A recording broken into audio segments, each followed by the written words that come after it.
أحمد مذوبنا مدنينين كان حنو هذا اللي كود قبل كيس قصو هذا اللي هي قد يو كي هي ملح كي هينا وان عقنا هي وحو يهي وعقنا من الدنينين إن باقى سوء هذا الكسويري أنا كصومالي بانا ويصير شغلنا قبيلك وجوين بانا ولد وجوين بانا هدي اللي يريد دولة الصومالية كما هدول كما قيم قليسو مايا تاكتنا ذا انتوسينا تاكتنا ذا انتوسينا وحن باقو درينا دولة الصومالية هذا الكاه كسو جوابا بيش عالمكم حن درينا ماشا إنا إنمن قائمين أو قبيل فارين أو وح أنجلين أي شيئين أو أنغو صومالي أي نقب بحيان صوماليا وحن بيش عالمكم درينا هذا الكاه أصدق أيضا إنا كجواب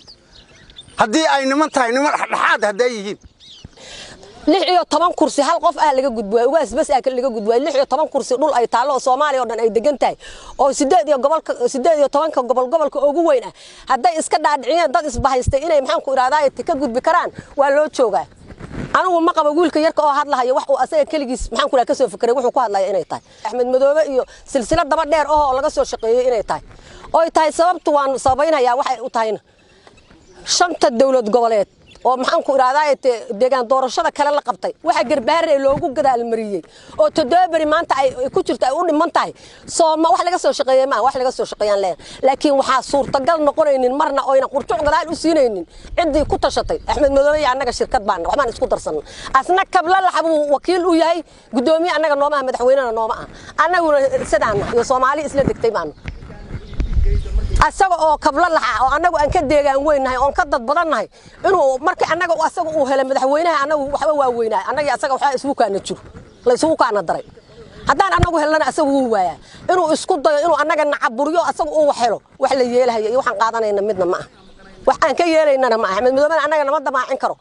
asaga oo dhiiganaga qabo oo ciilkiisa aan maxaan ku raadaay meeshaan uu joogo baan anagu waxaan u tanasulno Soomaaliya wixii ay maxaan ku raadaay ku heshiisay oodan adiga la qabin oodan gudiga doorashada la qabin oo cid kasto mas'uuliyadda doorashadan kule ay la qabin si degdeg ah inta laba loo qaaday ninkaas anaga qabiilhaanu cayn meena qofaanu cayn meena ninkaas waxaan rabnaa in talaabo sharciga waafaqsan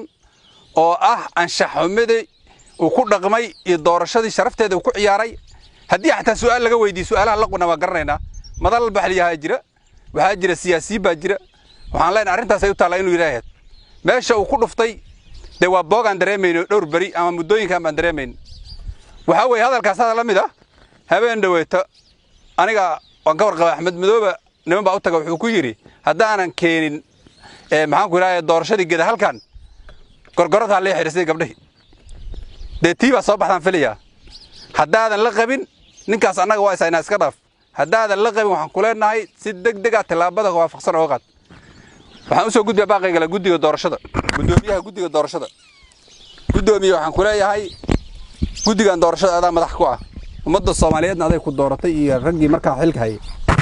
arintaas waxaan ka codsanaynaa maadaama gudigaadu uu yahay hadaan la qabin inaad jawaab degdeg ah arintaas ka bixiso aad u gudbisay xafiiska ra'iisul wasaaraha talaabadaasna la qaada taasi waa intaas waxaan u diriyaa baaqayga labaad beesha caalamka waxaan leeyahay war waxa taqaanaa Soomaaliya wax siinaba leeyahay gobolka geeso Soomaaliya ma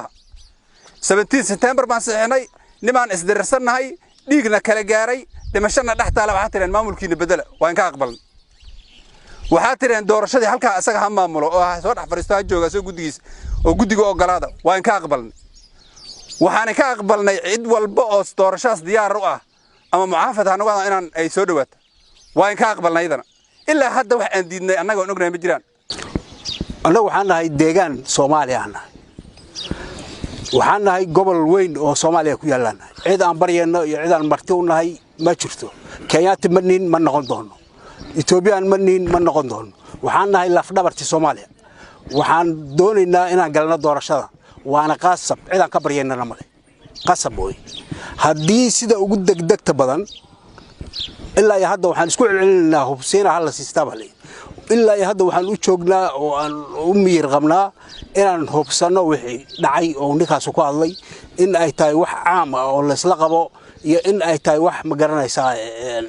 عن معنى لهاي إنتاسان هذا إسكوه إن ما دام أن أمتك الجدسان ونعيه البلد عن هاي هدي أي دعوة أي دعوة 24 saac ama ugu badnaan 48 saac haddii isbedel degdeg ah uu ka soo bixi waayo dawladda Soomaaliya gudiyada doorashada beesha caalamka haddii war cad uu ka soo bixi waayo anagu cid kale hadda sugmayno war cad hadduu ka soo bixi waayo waxaan awood u leenahay inaan xiranno gobolkanaga inaan doorasho qaas anagu qabsano inaan awoodno inaan isku tashano anagu oo aan noqono dad gooni ah meel degan barya dambe u noqon mayno ra'iisul wasaare waa ku baaqban ku diraynaa u yeerim dhihi mayna maanta ka bacdi sama jecelaha Soomaalida samaha jecel waxaan nagu dhacahayo oo Soomaalina looga filfiilay ha aragto mar baa la isugu kaandhaca Soomaali oo dhan mar bay isugu kaana dhacda ilaahayna waa naga gudbiya wax naga dhacay iyo wax noo dhinmayna ma jiro waxaan idin leenahay dagaal kale oo sokeeya ha qalqaalinina nimanka kursida ku fadhiyo ha qalqaalinina ra'iisul wasaare ha qalqaalinin ninka muxuu ahaaytay ninka gudoomiyaha asaga meel baaqaysa iyo codsigiisaba u diraya waa boqorada iyo suldaamada beesha hartiyeed baan u diraynaa ha naga qabsadeen ninka beenlowga ah qolada kale ku xiran oo imaraadka ku xiran oo ninka isaaq wararka u soo dhiidhibay isaaq annasadaan haadna isaaq baata ila malihid koonfur ana iskale koonfur aya ka talinteeda ana iskale muxuu ahaaytay inaan muxuu ahaaytay ama baaq ka diri kara ama wax ka dooran karo wixii isoo ka caleema saaray ma aqaano in ay maanta yiraahdeen gobolka Gadow wuxuu kamid yahay Kenya oo Soomaaliya kamid maaha ilaa hadii doorashadii wadanka Soomaaliyeed ilaa Ras Kamboni ilaa Ras Caseer doorashadii ka dhaceysay ilaa xuduudka Djibouti doorashadii ka dhaceysay oo Soomaaliya dhan ay ka qayb qaadanaysay 12 deegaan doorasho kale inta lagu qabtay la yiri 10 kale inta lagu qabtay la yiri hal deegaan doorashadeeda lama qabanayo ama dib baa loo dhigay markii la doonayo la qabanaya arintaas waxay noo cadeynaysaa in la leeyahay gobolka Gadow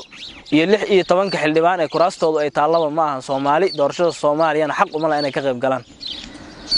taas haday tahay waa inaad noo cadeysaan oo sidaas aad afcad noogu dhahdaan annaga way noo fududahay waxaan qaadanaynaa dhammaan shacabka gobolka Gadow ee dhiibaan wada qaadanaynaa kabaandaan wada raasanaynaa doorashada Kenya aan ka codeynayna ugu doortay reewasaare lagu doortay inaad ummadda Soomaaliyeed labadeeda garbood noqoto ayaa lagu doortay oo reewasaare lagaaga dhigay state kasta laba magaalo ah in maanta gaalkacyo oo u dhalatay oo jifo u tahay ay ka socoto garbaari ay ka socon nasiib darro weey adigana waxa aad wadato ma ka aqbal doono runta xaqiiqdu weey yaa gaalkacyo doorasho ku garbaari loo qaban ninna kama aqbalay anaga mar ka aqbal doono xaqiiq weey sagaashan iyo koow meeshay Soomaali maraysa haddaad inaad ku celisaa meesha uu siyaasiyiinta Axmed Madoobe iyo nimanka Kenyaanka oo la haysta miyuu nagu daraya asaga jawaabtaas laga raba waxaan sheegaynaa guddiga doorashada ninka mas'uulka ka hadduusan ka jawaabin kelmadda uu ku hadlay annaga ah ururka haweenka maxay civil society-ga ururada haweenka hadduuna ka jawaabin kelmaddaas waxaan u haysanaa dagaaladii sokeeye inuu abaabulayo hadduu nahay gobolka Gadow meel laga gudbi karo ama dad aan waxba lagu darsan karin ama ay yihiin dad saas laga gudbi karo inta gaalkacyo lagu qabtay